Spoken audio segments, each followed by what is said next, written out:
Jaa, kaks siis teemat. Proovin nad siis teile siin järjest nüüd ette kanda. Et kõigepealt jah, siis siuke andmetöötluse üldse mõne töövoo siukse automatiseerimise võimalused. Ja siis vaatame reaalaja andmeid ja suurandmeid. See loend on võib-olla paljudele tuttav. Kui me nüüd räägime automatiseerimisest või mingi tööprotsessi sujuvamaks muutumisest, siis need on need põhilised tööriistad, mis siis ArcGIS-i keskkonnas on võimalik kasutada. Et siin üleval pool Pro, Notebooks, Python, need on siuksed multifunktsionaalsed, väga paljude erinevate ülesannete täitmiseks. Ja need järgmised siis on juba siuksed pisut spetsiifilisemad tarkvarad. Et igal ühel on mingi teatud eesmärk. No käime need siit vaikselt läbi. Ma hästi põgusalt kirjeldan. Ma olen siia juurde pannud ka mingid siuksed uuendused ka, et mis siin viimasel ajal võib-olla siukest uut ja huvitavamat on juurde tekkinud. Aga siis ArcGIS Pro, põhiline töölaua tarkvara, põhiline tööriist. Ja seal on juba väga palju funktsioone tegelikult, millega me saame oma andmetöötlust automatiseerida ja tööprotsessi kuidagi sujuvamaks muutuda. Ja esimene asi on geotöötlustööriistad, et on ArcGIS Pro standardtööriistad, aga neid saab ju ise ka luua. Me saame mingit tööriistu kokku panna, me saame luua täitsa eraldi Pythoniga näiteks mingi oma analüüsi töövoo ja neid siis ArcGIS Pros käivitada. Ja kõik need tööriistad saab teha ka teenuseks, et kui on mingid väga mahukad töövood või on eesmärk seda tööriista jagada kolleegidega, et siis saab sellest teha teenuse, saab selle laadida ArcGIS serverisse ja siis saata kogu see analüüsiprotsess serverisse, ei kasuta oma töölauamasina jõudlust. Või siis on ka tegelikult jagamise mõttes on see päris nagu hea, et kasutajad kasutavad seda teenuseid, kes iganes seda tööriista haldab, tema lihtsalt kogu aeg publitseerib uuesti, kirjutab üle selle teenuse ja kasutajate jaoks nagu midagi otseselt ei muutu. Ja siis on model builder. Hästi lihtne siuke drag and drop loogikaga saab panna ka mingid tööriistad järjest jooksma. Spatial ETL tööriist, see on siis integratsioon FME-ga. Pythonit kasutades saab luua script tool'i, Python toolbox'i. Ja siis on veel Notebooks, mis on siis siuke ka Pythoni kirjutamiskeskkond, aga sealt me ei loo nii väga tööriista, kui pigem siukest võib-olla natuke siukest nagu Pythoni faili. Aga siis on tasks, seda ma näitan ka. Ka siuke võib-olla vähe tähelepanu saanud, aga tegelikult päris kasulik tööriist. Ja lõpuks attribuudi reeglid on ju ka mingid üks tööriist, millega me saame natuke neid oma tabelite ja attribuutide täitmist automatiseerida. Edasi on ArcGIS Notebooks. See põhineb siis Jupyter Notebooksil. Esri on selle siis integreerinud oma paljudesse keskkondadesse. Põhiline koht on ArcGIS Pro, kus seda saab kasutada. Saab avada selle Notebooksi akna. Ja seal on siis, saab Pythoni koodi kirjutada tsellide või plokkide loogika kaupa. Et hästi hea on sinna mingit loogika, mingi kindla siukse loogika alusel oma kood või analüüsi ära kirjeldada, neid blokke saab ükshaaval käivitada. Sinna saab lisada dokumentatsiooni, pilte, linke, ehk siis lõpuks on üks siuke nagu dokumentatsioon ja kood nagu ühes failis.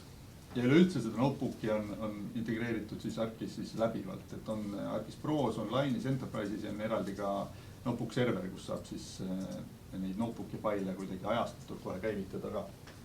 Ei pea midagi otseselt võib-olla kuskil sülearvutis installima, vaid kõik on kuskil serveris. Ja siis Python üleüldiselt, et on ArcPy, on ArcGIS API for Python, on siis kaks siukest ArcGIS Pythoni teeki. Ja ArcPy on siis ArcGIS Pro funktsionaalsuse dubleerimiseks, see Pythoni API on pigem online'i portaali haldamiseks ja seal mõnda tegevuste tegemiseks.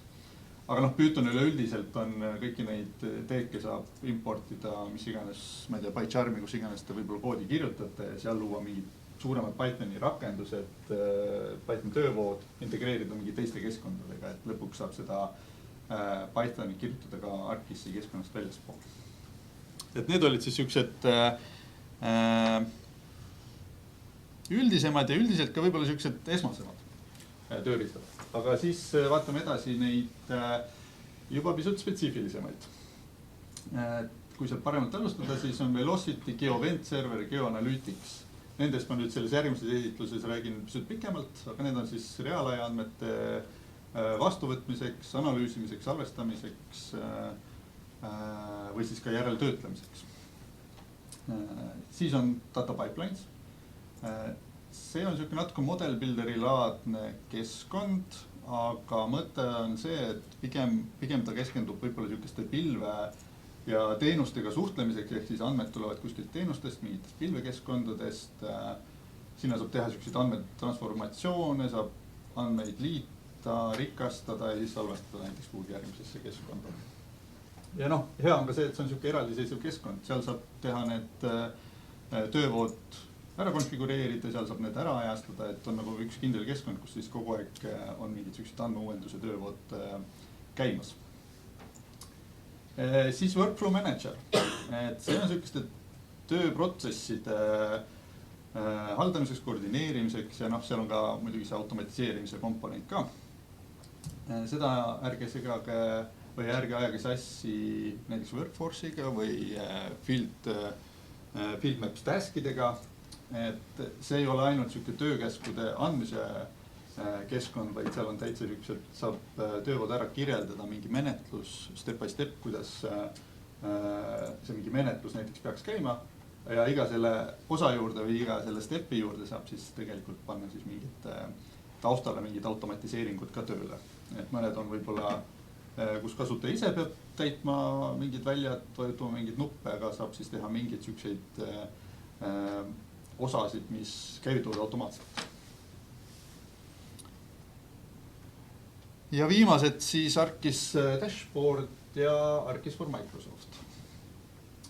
Esri teeb kõvasti koostööd Microsoftiga ja on näha, et põhimõtteliselt kõik need komponendid koondatakse siis ArcGIS for Microsoft nime alla. Aga tegelikult on siis ArcGIS integreeritud ja vastupidi kõikidesse või paljudesse Microsofti toodetesse, et SharePoint, Excel, Teams ja Power Automate, näiteks Copilot.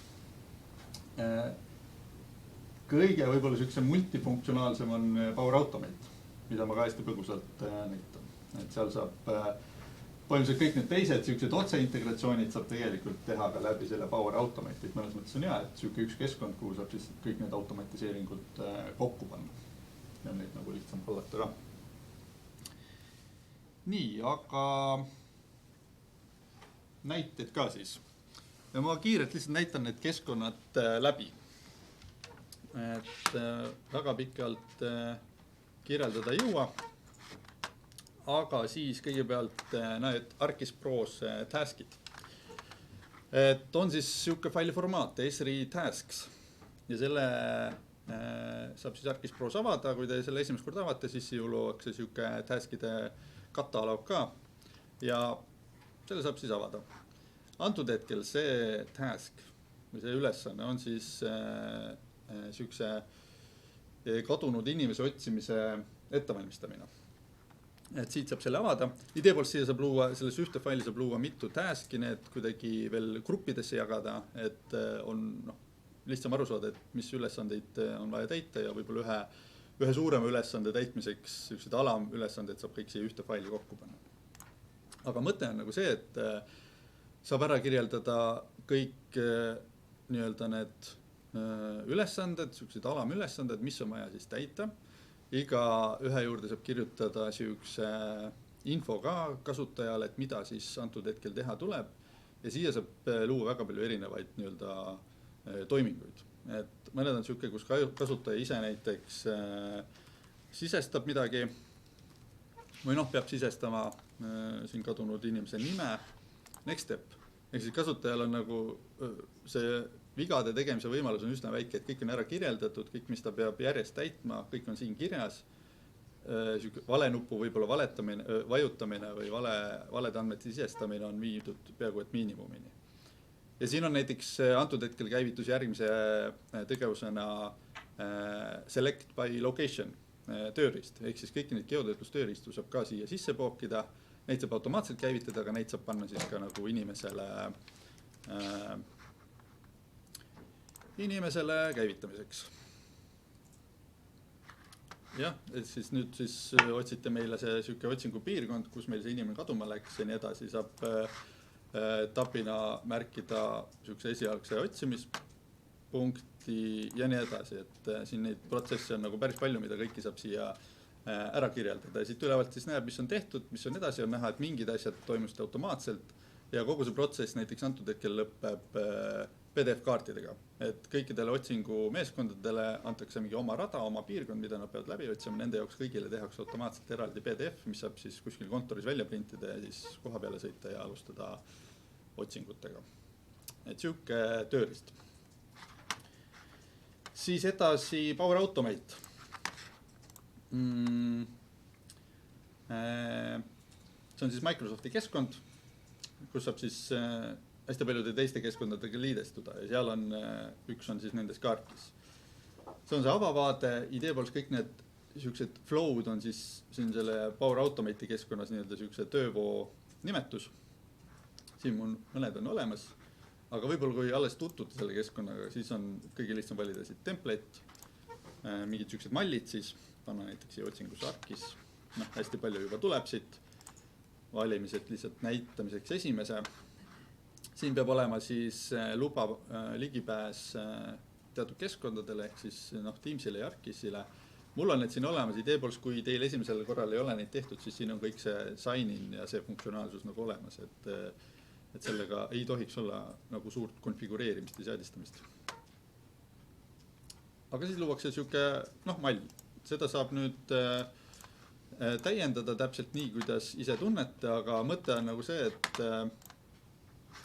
siit nüüd ta pärib kõiki neid teenuseid meie Arkis Online'ist, aga et saab siis Power Automate jälgib siis mingit teenust, kus toimuvad või kuhu lisatakse siis mingi uus objekt. See on siis kogu selle töövoo käivitajaks. Ja siis saab edasi kirjeldada, mis nagu edasi toimub, et kui lisatakse uus objekt, siis mingist teisest teenusest või võib-olla samast teenusest otsitakse või päritakse kõik uuendused, muutused, kustutamised ja iga selle kohta saadetakse siis Teamsi mingisse kanalisse mingi kiri. See on siin eeltäidetud, aga see tekst on siin kõik muudetav. Nüüd saadetakse siis, et kus ja mida muudeti. Ja neid idee poolt siia saab plussi nupule igale poole saab siis mingeid asju juurde liita.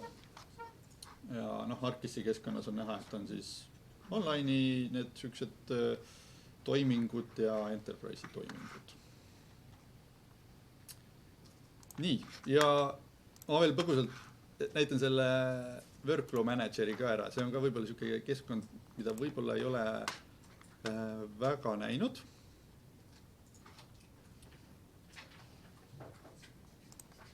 Et näete vähemalt ära, et mis see nagu, milline välja näeb ja mis see nagu loogika siin on. Siin on siis manage vaade. Siin on meie kõik põhimõtteliselt tööülesanded, aga need tööülesanded antud hetkel ei ole siuke mine kuhugi kogu mingid andmeid ja andmed saadetakse tagasi, vaid ma kohe mõne hetke pärast näitan, et see on tegelikult väga siuke pikk ja keeruline töövoog võib-olla, mida siin saab teha. Aga idee poolest siin on need tööülesanded, siin saab neid luua ja siis kellelegi tööks anda. Siis nii-öelda siukse tavatöötaja vaade on siis midagi siukest. Siin on kõik minu töövood, siin on mingid siuksed staatused, mis mul on pooleli, mis mul on lõpetatud. Nii-öelda see play nupuke, see on siis põhimõtteliselt, et asun mingi järgmise alamülesande juurde, kuni lõpuks on siis kõik need täidetud. Siin need ülesanded võivad olla jälle siuksed automaatsed, kus käivitatakse mingi tööriist taustal, kasutaja peab võib-olla midagi sisestama, kasutajale avatakse mingi veebikaart, kus ta peab mingit ruumikuju joonistama ja nii edasi. Neid funktsionaalsusi on päris palju. Ja kõiki seda töövoogu saab kirjeldada siin disain vaates. Et siin mul üks töövoog on kirjeldatud. Ja see kirjeldus on ka siuke model builderi laadne